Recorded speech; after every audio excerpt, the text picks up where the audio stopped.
Bonjour Bruxelles, une dose d'humour. BX1. Bonjour Yuri Garfinkiel. Salut Fabrice. On va parler de vous ce matin. Oui.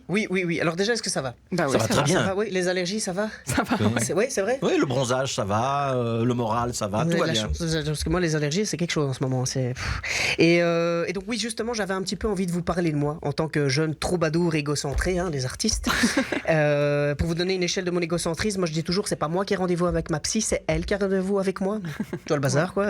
Donc moi, je m'appelle Yuri Garfinkiel. Et souvent, on me demande si c'est un nom d'artiste. Non, parce que si j'avais pris un nom d'artiste, j'aurais pris plus simple, vraiment. Comment tu veux qu'on me retrouve sur les réseaux sociaux avec un nom pareil, hein? Bon, peut-être qu'après on ne me cherche pas aussi. Ça, c'est une autre histoire.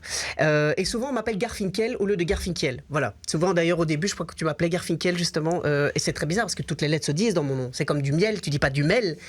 Tu vois, c'est bizarre quand même. Garfinkiel. Garfinkiel, exactement, tu vois. Et pour vous parler un petit peu de moi, je suis juif du côté de mon père et tenez-vous bien, allemand du côté de ma mère. Bizarre comme mélange, hein. D'ailleurs, j'ai jamais su choisir le camp, je manquais de concentration. Oh, Oh. de grands matins. Vous avez le droit. Voilà, attention, tout ce que je vais dire maintenant, tout ce qui va suivre est à prendre au second degré, je précise. Compliqué de se construire dans la vie avec un pédigré pareil. Voilà, par exemple, moi j'ai connu beaucoup de violence quand j'étais petit. Je dirais pas de qui, je veux pas que ma mère culpabilise. Après, ma mère était une femme formidable, elle m'a appris plein de trucs. Par exemple, c'est plus ou moins vers l'âge de 10 ans que j'ai compris que sa ceinture, ça servait aussi à attacher son jeans. Compliqué la relation avec mon père aussi, compliqué. On se voit toujours dans un petit parc et moi j'essaie de communiquer avec lui, il me répond jamais. Du coup, je sors du cimetière. Et aujourd'hui, justement, je voulais rendre un dernier hommage à ma grand-mère qui malheureusement est partie il y a 2 semaines. Et on la retrouve toujours pas en fait. Oh. On sait pas du tout où elle est. Yuri. Elle non plus. elle sait Yuri. non, vraiment, par contre, malheureusement, ma grand-mère vient de décéder il y a 2 semaines. Et je me suis dit, qu'est-ce que je fais? Parce que voilà, est-ce que c'est pas ça la force de l'humour? Parce qu'aujourd'hui, est-ce que j'en pleure ou j'en rigole avec vous? Eh ben, je préfère en rigoler avec vous. Voilà, c'est un petit peu la même chose que je fais quand je reçois le paiement de mes chroniques sur BX1. Je préfère en rigoler avec vous que d'en pleurer. Et donc, oui, voilà, je voudrais rendre un dernier hommage à ma grand-mère parce que ma grand-mère était une femme vraiment formidable. Elle avait toutes les caractéristiques de la grand-mère juive. Hyper fière de toi, mais elle va jamais te le dire, tu vois. C'était toujours bien ce que je faisais, mais elle faisait toujours mieux.